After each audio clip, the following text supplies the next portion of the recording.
자, 지금부터 나눌 이야기는 제가 요즘 관심이 많은 분야예요. 코로나 세상 1년 겪고 특히 저는 여러분 여름에 자가격리 2주도 경험했지 않습니까? 그러고 나니까 이 비대면 세상이란 거 그리고 그 비대면 세상을 주도하는 게 4차 산업이라는 것에 대해서 상당한 관심이 생겼어요. 사실 코로나와는 별개로 이 4차 산업혁명은 이미 진행 중이었습니다. 이미 뭐 알파고가 사람 대신 바둑 두고 앱으로 택시 부르고 온라인 쇼핑하고 다만 천천히 진행 중이던 것이 코로나로 또 급속하게 비대면 AI 세상으로 가게 된 겁니다. 우리도 가만히 있을 수 없겠죠. 그래서 탄생한 것이 4차 산업혁명위원회라는 곳입니다. 윤석로 위원장 오늘 스튜디오에 나오셨습니다. 어서 오십시오. 네, 안녕하세요.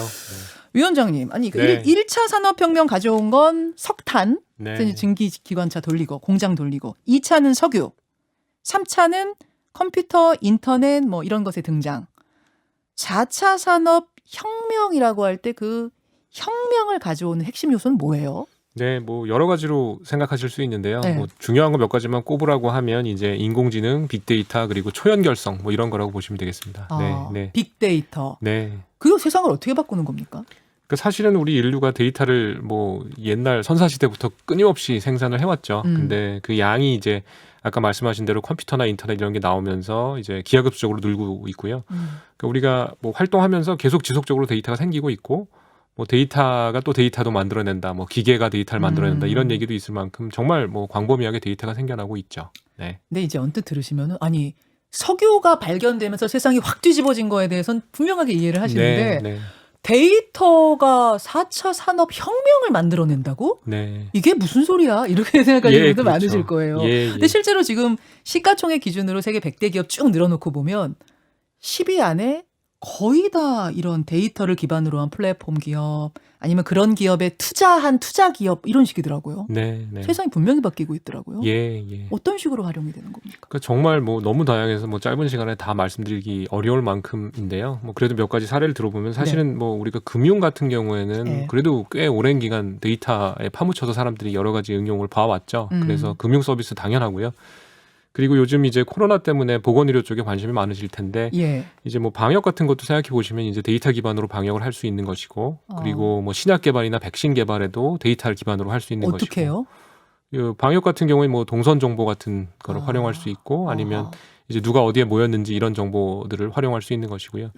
그리고 신약 개발 같은 경우에도 이제 뭐 빨리 개발할 수 있는 그런 이유 중에 하나가 기존에 개발된 약을 다른 용도로 사용하거나 뭐 할 수 있거든요. 그런 과정에서 이제 약을 만들 때 사용했던 데이터를 재활용할 수도 있는 거고 아니면 약을 만들 때 이제 데이터 기반으로 더 빨리 좋은 물질을 찾을 수도 있고 그런 거죠. 그러니까 뭐 구글이니 네이버니 카카오니 뭐 이런 곳들도 결국 그 많은 회원들의 데이터를 기반으로 해서 그걸로 분석을 하고 또 알고리즘에 의해서 뭐 이것도 팔고 추천해주고 광고도 붙고 이게 다 결 데이터네요. 그렇죠. 예, 뭐 그런 회사들의 뭐 본업이 그거일 수도 있고 아닐 수도 있지만 이제 점점 많은 비즈니스가 그런 데이터 기반으로 돌아가고 있다라고 보시면 되고요.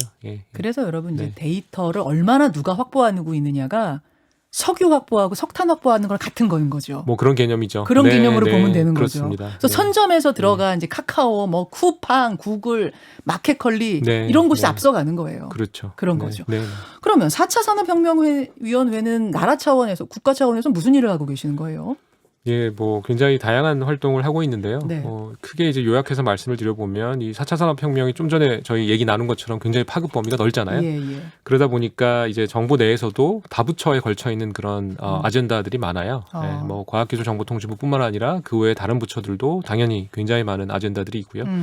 그럼 그런 법무처 간의 조율 같은 게 필요할 수 있죠. 그리고 새로운 기술이 사회에 이제 적용이 되려면 당연히 이제 기존의 어떤 뭐 기득권이라고 하면 좀 그렇고 기존의 어떤 기술을 기반으로 한 그런 산업들이 있고 이런 4차 산업이나 새로운 기술 기반의 이런 그 서비스나 비즈니스가 있을 텐데 서로 상충할 수가 있습니다. 그래서 그런 갈등이 생길 수 있고요. 그래서 그런 것들 저희가 조율하는 그런 플랫폼을 그런 역할. 그다음에 이제 어떻게 보면 가장 중요한데 민간의 의견이 정부에 전달돼야 되잖아요. 정부의 역할이 이제 민간을 잘 하기 위한 조력자라고 보면 그래서 민간과 정부의 어떤 소통 채널 이렇게 보시면 되겠습니다. 지금 우리나라는 이 4차 산업혁명에 잘 적응하고 있습니까? 우리 기업들 잘 적응하고 우리 개인들 잘 적응하고 있다고 보세요? 네, 그게 이제 또 워낙 파급력이 크다 보니까 예. 이게 상대적으로 빨리 적응하는 그런 산업군이나 그런 집단도 있고요. 또 상대적으로 조금 더 분발해야 되는 필요가 있는 그런 부분도 있고 뭐 그렇습니다. 그래서 뭐 기술적, 산업적으로 보면 이제 상당히 우리나라가 많은 노력을 기울이고 있지만 이제 그렇지 않고 조금 더 확산이 필요한 그런 경우도 있습니다. 예를 들면은 어떤 네. 식인가요? 지금 제가 확 와닿질 않아서 네, 설명하시는 네, 것들이 예, 조금 어려워요. 예, 조정한다, 예, 이제 뭐 네, 충돌이 있다. 네, 네. 어떤 식일까요? 그러니까 뭐 조정이나 충돌 측면으로 말씀드려 보면 일단 민간의 경우에 뭐 가장 대표적인 사례가 이제 몇 년 전에 뭐 이제 그 공유 그 모빌리티와 관련된 이슈가 있었는데 아, 맞아요. 예, 그런 것들 관련해서 저희가 이제 뭐 최선의 노력을 다 했고요. 물론 그게 갈등 조정이 쉽지는 않습니다. 예, 그리고 그 이후에 뭐 비대면 진료나 이런 것들도 이제 아직도 현재 진행형이고, 예, 근데 이제 코로나로 인해서 저희가 뭐 이제 의정협의체가 네. 이제 형성이 되면 거기서 이제 계속 이어받아서 논의가 될 예정이고, 그래요. 예, 그리고 부처 간의 조율이나 이런 걸 위해선 사실은 저희 4차 산업혁명위원회 전체 회의나 이런 걸 통해서 조율을 계속 하고 있는 상황이고요. 네. 그 최근에 제가 기억나는 게 왜 이루다라고 있었잖아요. 그렇죠. 그것도 네, 이제 스타트업 기업에서 네, 네. 이런 어떤 AI 그다음에 사람들의 데이터를 모아가지고 새로 만든 플랫폼이었거든요. 앱이었거든요, 여러분. 굉장히 어떻게 보면 획기적인 거 아닙니까? 이루다라는 가상의 사이버상의 인물과 대화를 막 나누는 거예요. 루다야, 나 오늘 외로워 하면 루다가 막 답해주고 이런 거 아닙니까? 네. 그래서 선풍적인 인기를 끌었는데 그럼 루다는 어떻게 나와 대화를 하느냐? 바로 여기저기서 엄청나게 수집한 데이터를 바탕으로 루다는 사고하는 AI였던 거예요, 여러분. 이런 게 바로 이제 4차 산업혁명 속에서 나타나는 신사업인 건데 근데 위원장님, 네. 그때 이제 문제가 아니 대화를 보다 보니까 내가 예전에 남자친구하고 했던 대화가 굉장히 은밀한 대화가 실명까지 담겨서 거기 루다가 얘기하고 있더라. 네. 이런 개인정보 유출이 큰 문제가 됐거든요. 네. 이런 부분들 어떻게 보세요? 예, 그래서 사실은 뭐 요즘 일어나고 있는 기술적인 변혁과 그다음에 그것을 사회에 이제 녹여내기 위한 여러 가지 뭐 활동 이런 거 사이에 뭐 문제점을 이제 적나라하게 나타낸 그런 사례라고 볼 수 있고요. 그러니까 사실은 이게 우리나라에서 이루다 사태가 이번에 뭐 나오기 전에 한 5년 전에 이미 이제 해외에서 사례가 있었고요. 거의 같은 사례가 있었고 그 이후에 많은 기술적인 이제 그 개발이 이루어졌습니다. 이런 것들을 조금 최소화하기 위한.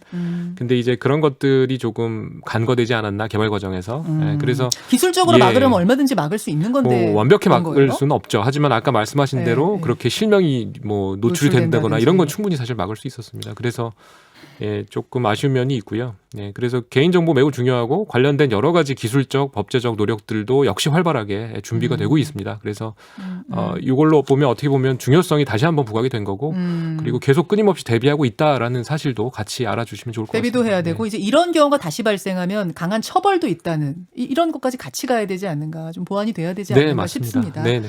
그 AI는 인공지능이나 로봇 산업이 이렇게 발달한다고 하면 걱정하는 게 또 일자리 줄어드는 건 아니냐 이 문제 아니겠어요? 네. 이 부분은 어떻게 보세요? 예, 그래서 사실은 이제 아까 4차 산업혁명이다 말씀 주셨고 이제 1차, 2차, 3차 때도 똑같은 문제가 있었어요. 그렇죠. 예, 그래서 이런 혁명적인 기술의 출현에는 일자리 문제가 이제 결부가 되게 돼 있고 그래서 일자리에 어떤 식으로든 영향이 올 수 있습니다. 근데 그 영향이 부정적인 것보다는 긍정적인 게 이제 역사적으로 더 커왔고요. 이번 4차 산업혁명도 마찬가지로 이제 더 긍정적인 영향들이 많을 것으로 예상을 합니다. 예를 들면 우리가 위험하거나 뭐 하기 싫은 일들 다 이제 대체가 될 수 있을 것이고요. 그리고 한국 사회가 고령화가 되면서 일자리가 줄어든다라고들 이제 이야기를 하시는데 그런 줄어드는 일자리를 인공지능으로 대체할 수 있다면 이제 국가적으로도 도움이 되겠고 우리 경제 활동에도 도움이 되겠죠. 국가적으로는 도움이 되고 기업 입장에선 좋아요. 3명이 하던 거를 뭐 AI 혼자서 로봇 혼자서 다 해내고. 근데 우리는 어떻게 사느냐? 일자리가 줄어들었는데 국민들은 어떻게 해요? 그러니까 전체적인 일자리는 이제 어떻게 보면 더 늘어날 수 있다라는 것이고요. 예, 그러니까 일단 분명히 이제 영향받는 일자리 직종들은 있을 수밖에 없습니다. 그래서 그런 것들에 어떻게 보면 인공지능이나 4차 산업혁명 기술이 이제 접목이 되면서 좀 더 이제 스무드한 그런 그 전환이 이루어질 수 있도록 해야겠죠. 그럼 A 공장에서 돌리던 기계가 3명을 고용했다면 이 시대에 이제 1명으로 줄어들 수는 있지만 또 다른 새로운 무언가가 4차 산업혁명에서 태어나면서 2명의 그 해고된 노동자는 그쪽으로 일자리를 찾아갈 수 이런 식으로 결국은 다시 한번 조정이 있을 것이다. 그러니까 해고는 너무 급작스러운 좀 과격한 그런 표현이신 것 같고요. 기존의 일자를 유지하면서도 인간의 어떤 그 일량을 줄일 수도 있고요. 아니면 품질을 높일 수도 있는 거죠. 네, 그래서 뭐 다양한 방식으로 접목이 가능할 것 같습니다. 일자리 문제하고는요. 네. 그 4차 산업 사회, 그러니까 온라인 디지털 세상에서 쓰일 거다 해서 주목받는 게 암호화폐. 그 중에서도 대표적인 게 비트코인. 이 미래는 어떻게 보세요? 예, 굉장히 복잡하고 뭐 쉽지 않은 이슈인데요. 일단은 그 한 가지는 명확히 이제 하고 싶은 것이 블록체인하고 비트코인 사실은 이제 관련은 돼 있지만 동치는 아니거든요. 그러니까 블록체인 기술을 바탕으로 한 이제 어떻게 보면 뭐 화폐 대안으로 그렇죠. 이제 논의되는 게 비트코인이라서 예. 그래서 블록체인이라는 기술 자체는 사실 그 적용할 수 있는 곳이 굉장히 많고요. 예, 그리고 우려하지 않으셔도 되는 암호화폐 말고 어디서 또 블록체인 기술은 쓰여요? 뭐 예를 들면 이제 뭐 그 명품과 아닌 것을 감별하는 데도 사용될 수 있고 블록체인이요? 그렇죠. 예, 예를 들면 그리고 뭐 투표 같은 데도 사용이 될 수 있고요. 아니면 이제 저희가 뭐 여러 가지 그 산업적인 응용 같은 것들도 가능해서요. 사실은 비트코인이 한 좋은 사례이고 거기에만 적용될 수 있는 것은 아닙니다. 네. 그 비트코인이 제일 취약한 게 뭐냐면 사실 여러분 실체가 없잖아요. 비트코인은 암호화폐라고 하지만 실체는 없는 거고 말하자면 온라인 장부상에다가 쓰는 거예요. 자, 내가 우리 윤석노 위원장한테 100 비트코인을 팔았다. 이렇게 장부에 쓰고 그럼 난 받았다. 이런 신뢰를 기반으로 해서 이게 연결이 되는 건데 근데 이게 해킹당하면 어떡하느냐. 이런 문제점이 항상 따라다니거든요. 이건 어떻게 보십니까? 예, 그래서 사실은 기술적으로 이제 당연히 비트코인 그 블록체인을 기반으로 한 그런 비트코인을 설계할 때 그리고 블록체인 자체를 설계할 때 그런 게 이제 거의 제일 중요한 이제 우선순위에 있었을 것이고요. 그리고 실례로 사실 지난 수십 년간 그 블록체인 자체의 어떤 그 정말 잘 알려져 있는 해킹 사례는 사실 별로 없고요. 그것을 이제 뭐 비밀번호를 잊어버린다든지 아니면 비밀번호를 누가 가져간다든지 해서 생기는 문제이지 시스템적으로는 이제 상대적으로 뭐 안전한 편이고요. 네. 그리고 실제로 이제 비트코인을 옛날에 뭐 아주 많이 살았는데 그 비밀번호를 잊어버려서 수천억을 날리게 된 그런 사례가 있을 만큼 실제로 이것이 있어요? 있습니다. 예. 그런 사례가 있을지언정 시스템이 뚫리거나 이렇진 않다. 그러니까 물론 뭐 완벽히 뚫릴 수 없다라고 증명하기는 쉽지 않지만 이제 상대적으로 그 뭐 이제 늘 다른 분야에도 있는 그런 해킹은 언제나 상존합니다. 하지만 시스템 자체가 취약하다 이렇게는 생각하지 않으셔도 괜찮을 것 같습니다. 제가 이 질문을 왜 드리냐면은 우리 윤 위원장님은 전공이 뭐 AI 또 이런 기술들 이런 신기술에 관한 부분을 전공하고 계셔서 제가 이 부분을 여쭙는 건데 결국 이 안전성이 확보돼야지만 암호화폐로서 수명을 계속할 것 같은데 그럼 그 부분에 대해서는 어떻게? 그러니까 거기도 사실 여러 가지 예측이 있는데요. 이제 비트코인이 어떤 화폐를 대체할 수도 있겠으나 사실은 요즘 이제 추세가 여러 가지 정부에서 그 중앙은행이 디지털 화폐를 발행하는 그런 스타일로 CBDC라고 하는 용어인데요. 그래서 예를 들면 이제 마침 어제 국회 업무보고에서 한국은행이 이제 관련된 이야기를 했습니다. 그래서 뭐 어제 인터뷰도 하신 걸로 제가 알고 있는데.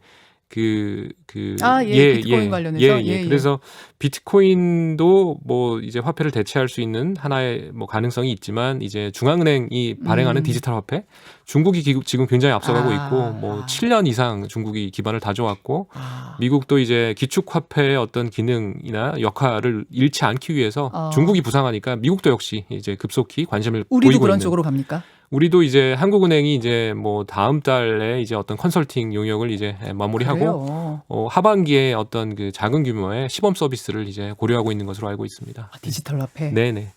비트코인과는 다르죠. 다른 암호화폐들이 각국이 준비하고 있는 것들이 아마 그렇습니다. 그쪽으로 느낌을 보시는 거군요. 그게 조금 더 어떻게 보면 뭐 우려나 이런 면이 크다면 비트코인의 부작용이나 이런 게 크다고 하면 거기에 대한 대안으로 사람들이 생각하고 있는 한 사례라고 말씀드리고 싶습니다. 알겠습니다. 중요한 일 하시네요. 4차 산업혁명위원회. 말하자면 우리나라의 미래를 짊어지고 가는 어떤 큰 그림을 그리는 곳입니다. 위원장님 잘해 주시고요. 오늘 대단히 고맙습니다. 네, 감사합니다. 윤석노 위원장이었습니다.